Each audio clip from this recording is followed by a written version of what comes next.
Good evening, baseball fans. The Big D ready to talk Game 7. It is now 6 o'clock, and you know what that means. We're talking not Game 1, 2, 3, 4, 5, 6, 7. Talking Game 7. The greatest game in sports, whether it be baseball, basketball, hockey. See, somebody's season's continuing, somebody's going home tonight in Toronto, and we're going to find out. Before I tell you what I think happens north of the border, please subscribe, like, and share. Driving the Top Productions, Monkey Spectrum Sports, and you know what? Let's hope we get something like the Tigers Mariners Game 5 a week and a half ago, where they played 15 innings. I think baseball wouldn't mind that. Might hurt sleep in the Great Northwest, but we'll see about that. By the way, Seattle, how about a big sports night there with a Monday Night Football, Texans and Seahawks?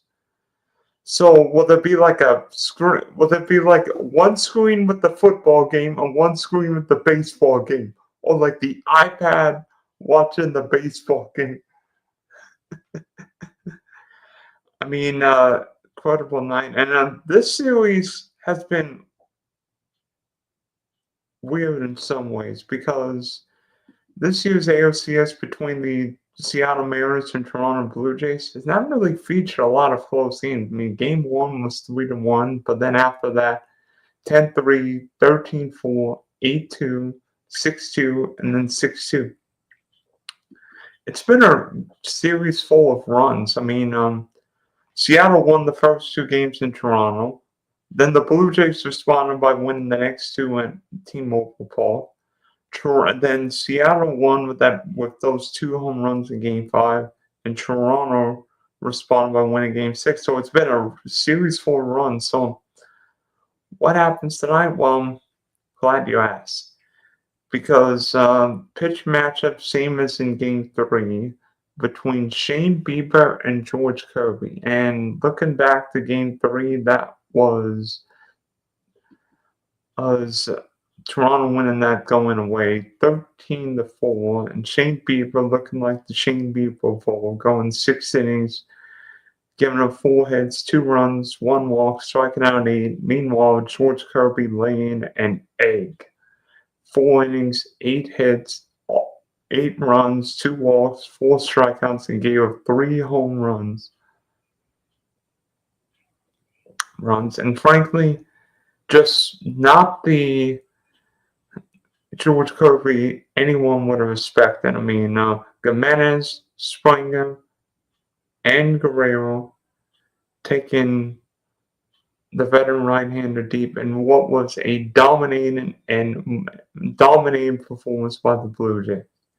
Now, interesting for this game, we've seen in this series, Toronto loves spinning the baseball. I mean, Goldsman and was the guy Yusevich last night love throwing splitters. Now, Bieber doesn't necessarily have a splitter, but he's got it off speed, whether it be a slider and a curveball. So I would expect a lot of off speed tonight, a lot of spin in the baseball.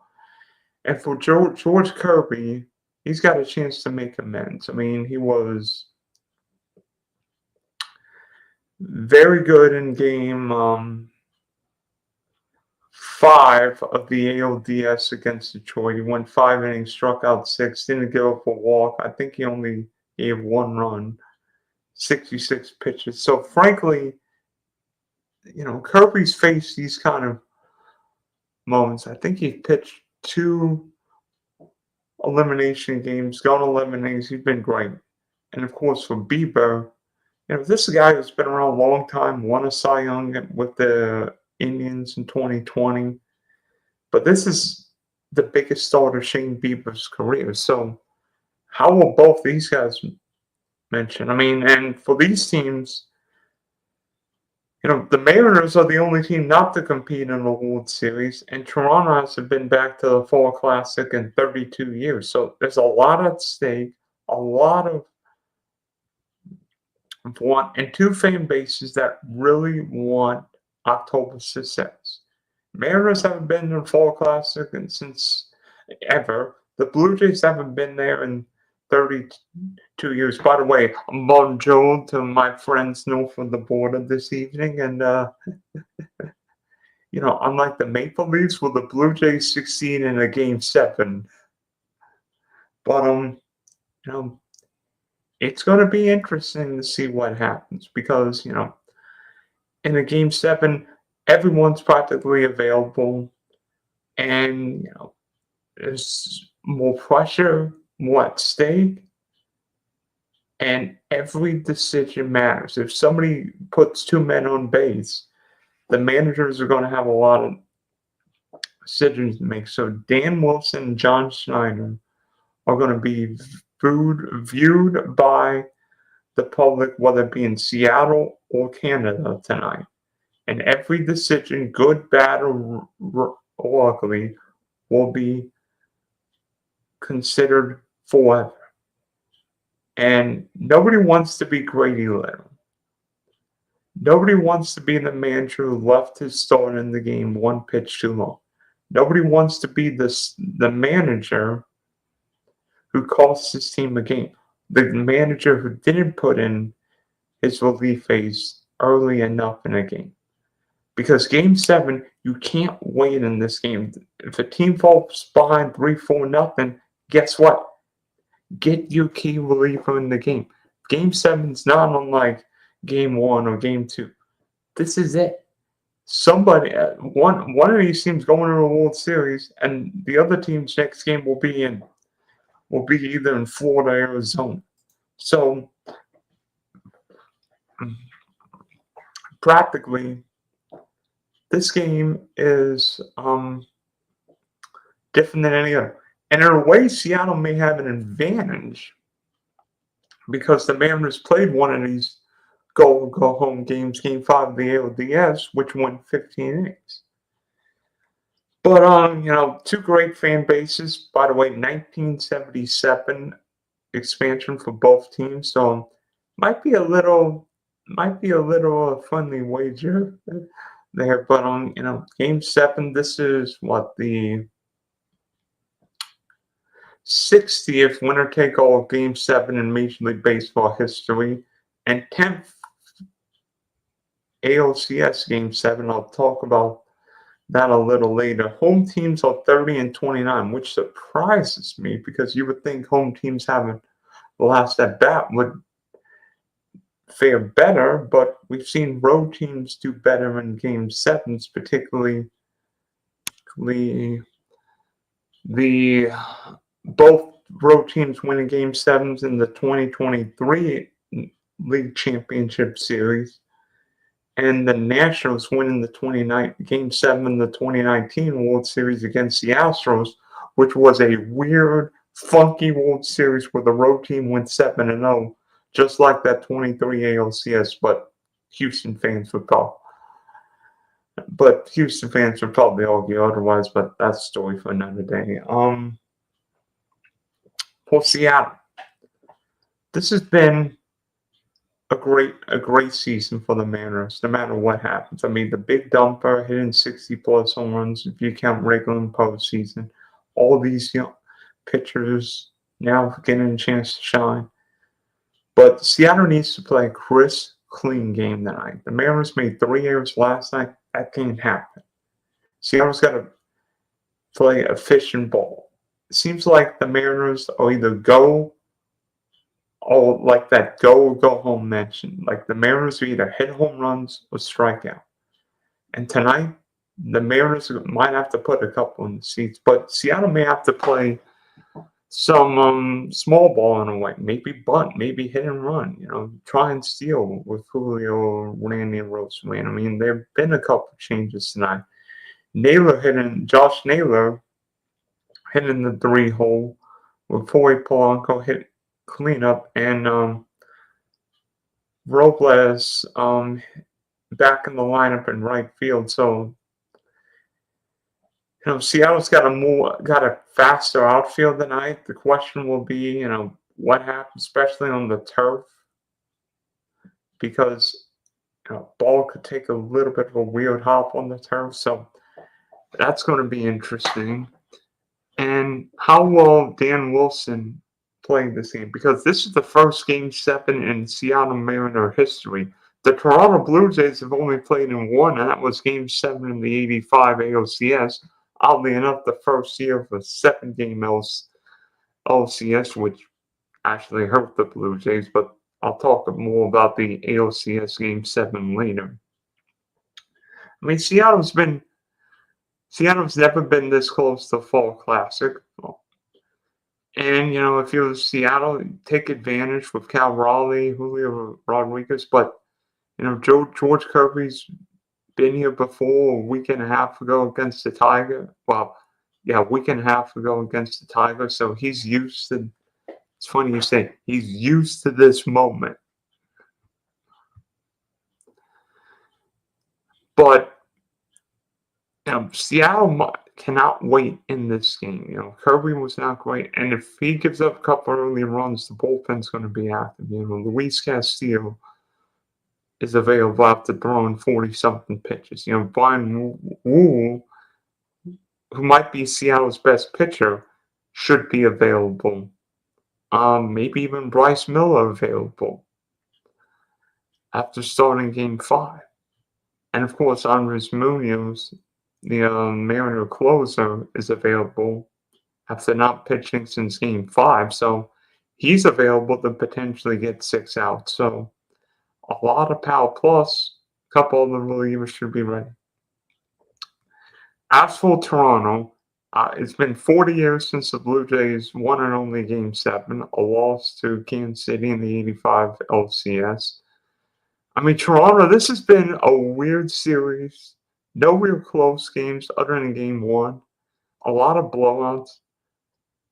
And, when Seattle wins, the Mariners are hitting the ballpark. When the Blue Jays are winning, hit home runs, but do the little things, bunt, hit and run. But what I've seen with Toronto in this series is a fundamentally sound baseball team, a team that will take the extra base and pick the ball defensively. I mean, what Toronto did in the middle innings last night was hugely impressive, getting 3 straight double plays behind your sevens. That one play Vladdy Jr. made was very impressive, starting a double play, and then of course he had a home run. I mean, and Mariner and Blue Jays may not have the power of Seattle, but the Blue Jays put the ball in play. And I mean, Vladdy Jr. has been amazing in October.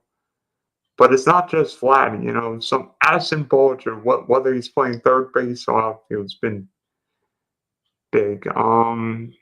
Gimenez with what he can do defensively and hitting a couple. But, Nathan Lucas. But George Springer, despite getting hit the other night, he's still out there. He's still trucking.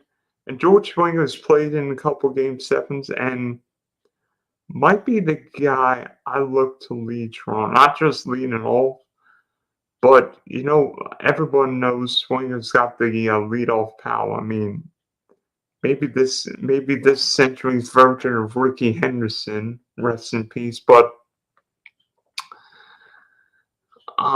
Springer can change a game. And in this kind of a game, one swing might do it.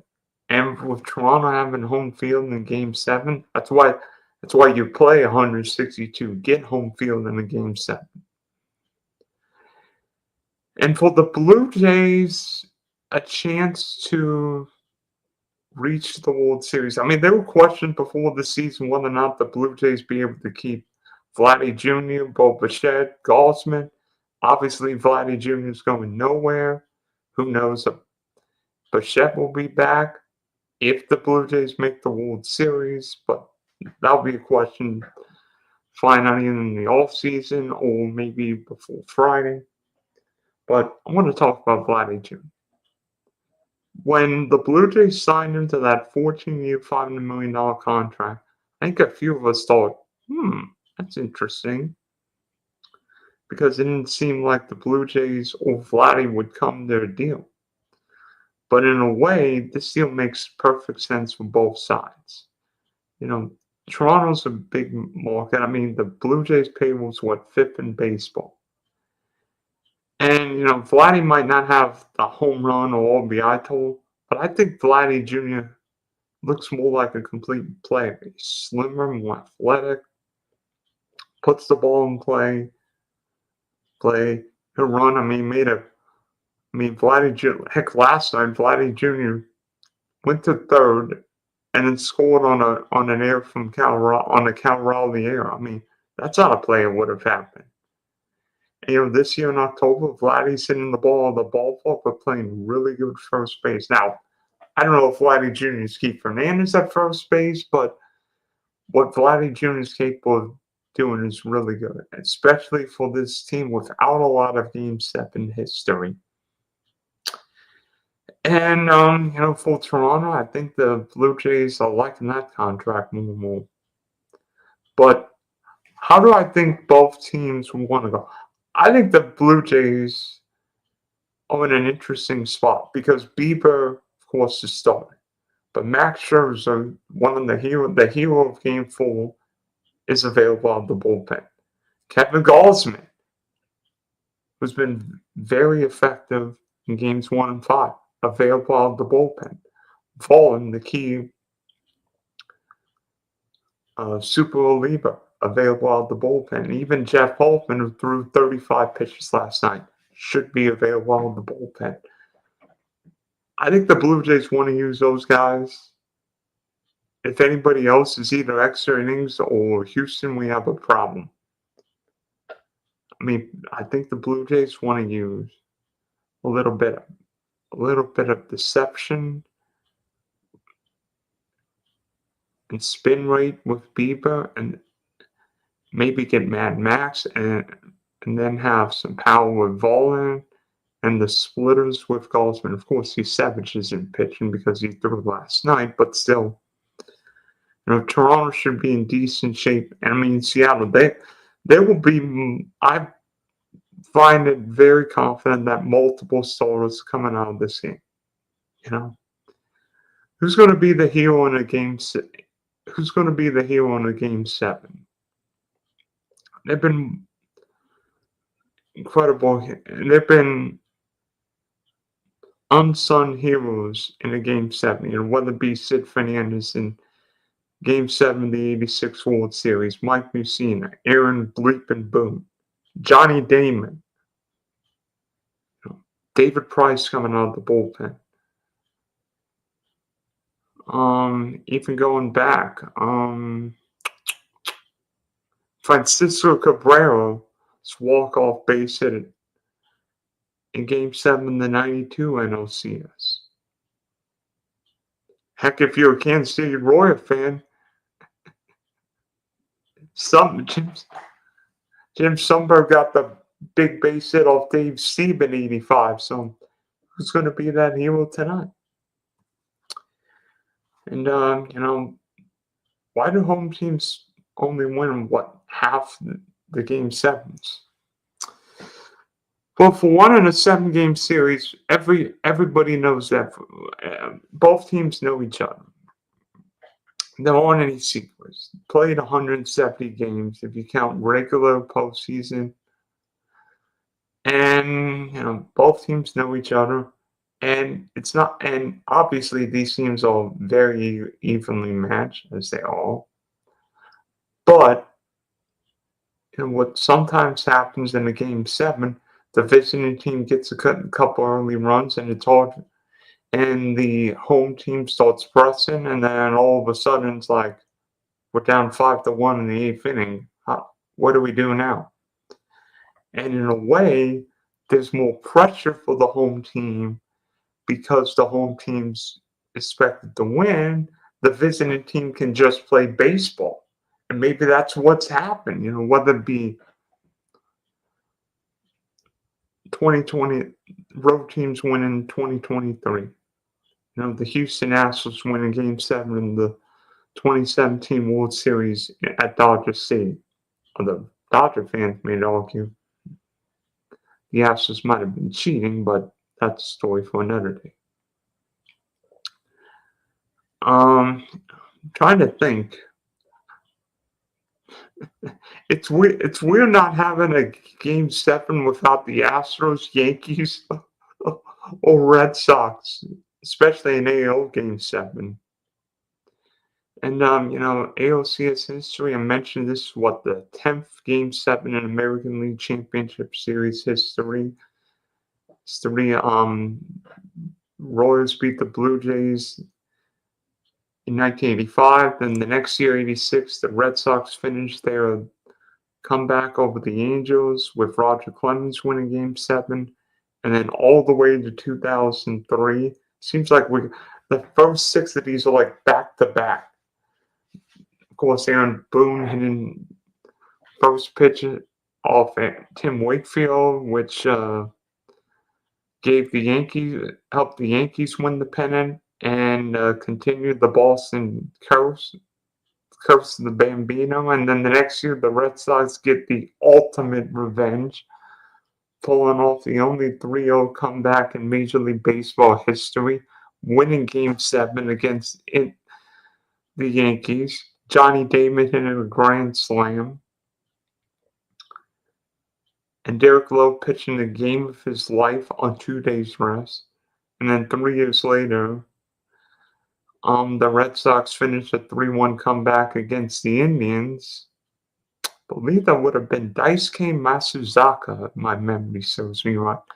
Then the next year, Matt Goss is starting, but David Price saving the game as the Rays win their first pennant in franchise history for Game 7 win over the Red Sox. And then 2017, the Astros beating the Yankees in Game 7. That would have been Lance McCullers finish after Charlie Morton threw the first 5 innings. And then in the World Series, it was the other way around when McCullers started and Morton finished. And then 2020, the Rays being the Astros. I believe that would have been the COVID ALCS at Petco Park, with Charlie Morton beating his old mates. And of course, 2023 with the Rangers being the Astros in a series where the road team went 7-0, and I think the Rangers went like 11-0 that October. 11-0. That's nuts. Talk about road warriors, but that's what the Rangers did to a world championship. And looking back, I mean, who would the Dodgers face? In a way, Toronto would be in a lot more travel, and Seattle would be in a quick south from LA to Seattle. But I'm not sure the Dodgers necessarily care. But looking back to the Dodgers, I mean, how about the game Shohei Ohtani put together the other night? 3 home runs and 6 shutout innings, striking out 10. I mean, trying to think of like the best postseason performances I can remember. I mean, I think Babe Ruth hit a triple and went 8 innings in 1918. Bob Gibson threw a complete game in Game 7 of the 67 World Series and hit a home run. Some guy named Don Lawson threw a perfect game in the 56 World Series. Yeah, that was okay. He threw a perfect game. Earl Hershiser threw a complete game shutout and got 3 hits in Game 2 of the 88 World Series for the Dodgers. Yeah, talk about a year for the Bulldog. Cy Young, NLCS, World Series MVP. Yeah, 88 was the year of the Bulldog. And, it's not that Shohei Ohtani's home runs were wall scrapers. I mean, one went like 440. The second one went over the pavilion. I think Shohei became, the 3rd guy to do it, and the 2nd guy in about a week after Schwarber did it in Game 3 of the LDS. The other guy besides Kyle Schwarber and Otani, Willie Storch in like 1969. Yeah, Pops could hit a baseball. I wonder what Statcast would have seen on Pop's home run. That might have gone might have gone to the Pacific Ocean for all we know. But back to Game 7 in Toronto. This is a game fans won. Toronto fans have waited 40 years for a Game 7. Heck, the Rogers Center hasn't hosted a Game 7. But, Toronto, whether it be a Maple Leaf or Blue Jay fan, would love nothing more than a World Series appearance. I mean, of course, the Raptors won the 2019 NBA title, but the Blue Jays haven't won a World Series since '93. And, it would be a different fall classic if it's Blue Jays, Dodgers, but Seattle, I mean, this feels like the year for Cal Raleigh, but then you could say Vladdy Jr. is made for October. And, it's going to be interesting. It's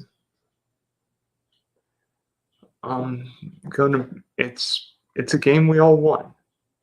And, I'm intrigued what happens in Seattle.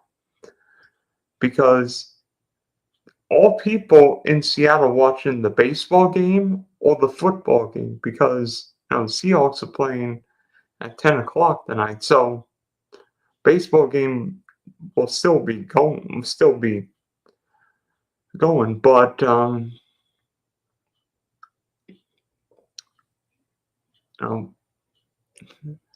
will sleep be on the order in the Great Northwest tonight? I mean, the football game might be going to well past 1 o'clock in the morning. Who knows about the baseball game? But I'm a baseball fan and heart, baseball guru. In fact, my fantasy baseball name was the baseball guru back in the day. So I'm excited what happens in Toronto, and I hope baseball can put together an awesome night for what's been a back and forth series. Let's have one more classic tonight, guys. Let's play 15, 20 innings. Maybe the Dodgers wouldn't mind if both these teams play 20.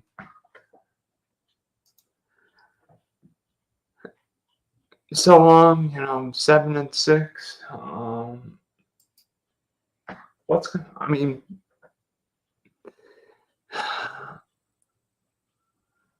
Trying to think of my favorite Game 7 moments.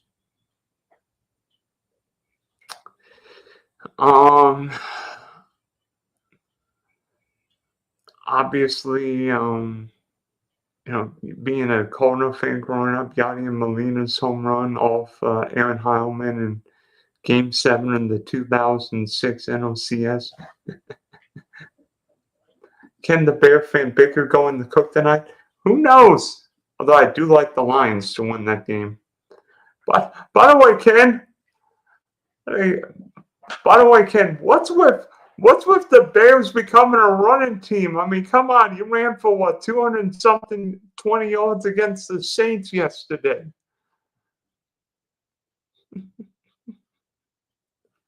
I mean, Caleb's going to end up with more supporting actor nominees than all the Golden Globe actors and actresses. At least that was a better game than what my Jags did in London yesterday. Oh gosh, that made me want to vomit. Throughout history, we've always been a running team. Yeah, back to the days of Red Grange, Walter Payton, Gale Sayers. Chicago's got a few decent backs. Now you finally have a competent head coach and O-line, which is a change in Chicago. But Heck, the Cubs probably remember Game 7 of the 2016 World Series when the Cubs ended 108 years of futility by beating the Indians. And crazy game. Grandpa Rossi in a home run in his last game. Then Rajay tying it in off Chapman. And then Jason Hayward leading that meeting. Passing game was off yesterday, but when they get back on with the run game, look out. Well, the offensive line looks good. Although, what's up with Roma Duze? Get him going, please.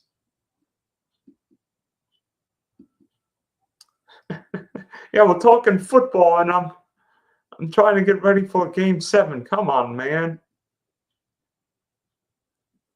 Man, who should I?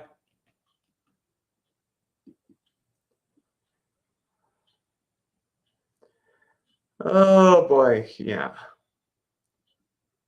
Who should I take now? Yeah, top 3. Wait, the Bears O-line top 3. So the Bears are better than the Eagles, they're better than the Colts, better than all these other teams. Yeah, baseball's home. The Cubs lost. Yeah, unfortunately, Cubs lost. Now the question is, will the Cubs keep Kyle Tucker?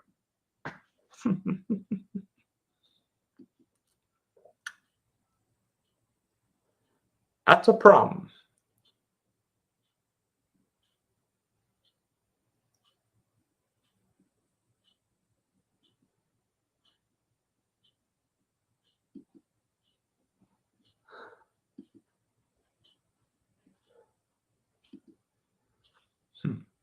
How much would it cost? I'm guessing the number would start with a 4.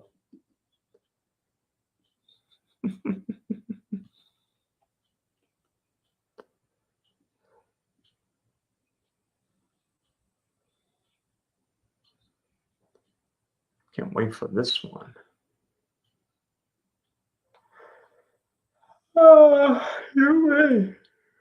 You me.